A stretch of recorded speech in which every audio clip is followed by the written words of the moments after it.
बिहार में जब भी कोई विकास का कार्य होता है तो उसका क्रेडिट सरकार लेती है, चाहे वो विकास का कार्य शिक्षा को लेकर हो या फिर अस्पताल को लेकर हो, सड़कों को लेकर हो या पुल निर्माण को लेकर हो। लेकिन बिहार में अभी धाए धाए धाए धाए 12 पुल लगातार गिरे हैं। उसका श्रेय किसको जाता है? सरकार को जाता है या फिर वो कंस्ट्रक्शन कंपनी को जाता है, मतलब जिन्होंने उस पुल का निर्माण किया है।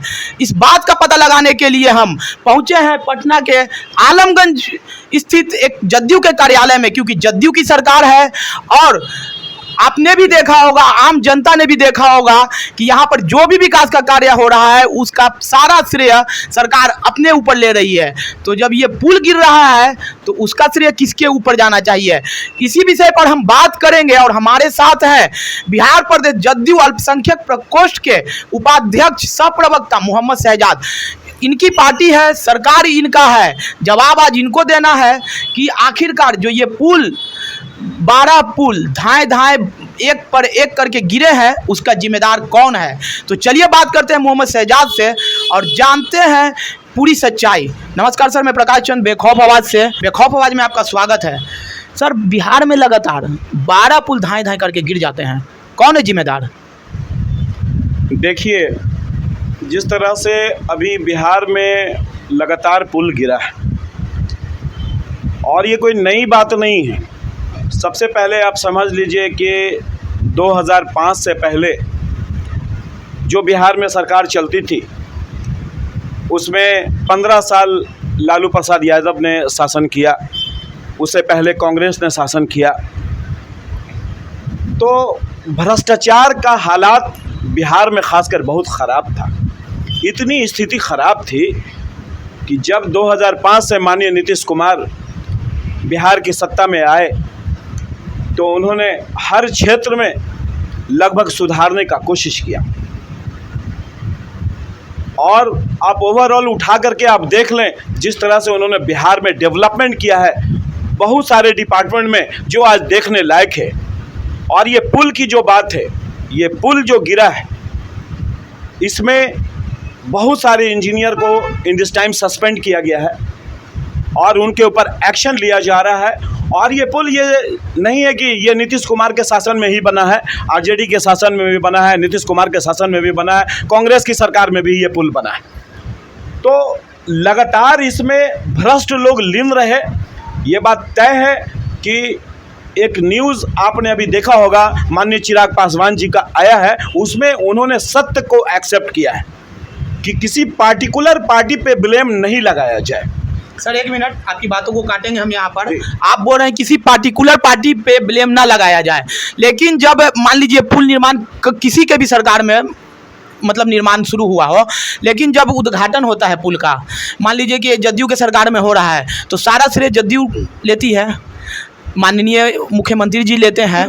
तो अभी जो पुल गिरा है ये कोई छोटी मोटी बात नहीं है सर, देखा जाए तो ये बहुत बड़ी बात है। एक पर एक 12 पुल गिरना, जब आप निर्माण का श्रेय अपने ऊपर लेते हैं तो जब वो गिरा है तो उसका श्रेय किसके ऊपर जाएगा?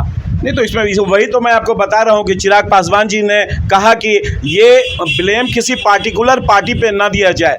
ये लगातार जो भी शासन किए हैं और ये 3-4 सत्ता के लोग बिहार में शासन किए हैं और उसमें आज पुल गिर रहा है। तो जो भ्रष्ट पदाधिकारी हैं उनको सस्पेंड किया जा रहा है, उनकी नियुक्ति को सस्पेंड किया जा रहा है और इस पे कठोर समझिए कि इस पे डिसीजन लिया जा रहा है कि इसमें इस तरह का अब कार्य ना हो और जो लोग हैं उनको अभिलंब उनको दंडित किया जाएगा। कैसे सर, क्या वजह है कि अचानक 12 पुल गिर जाते हैं धाए धाए धाए करके?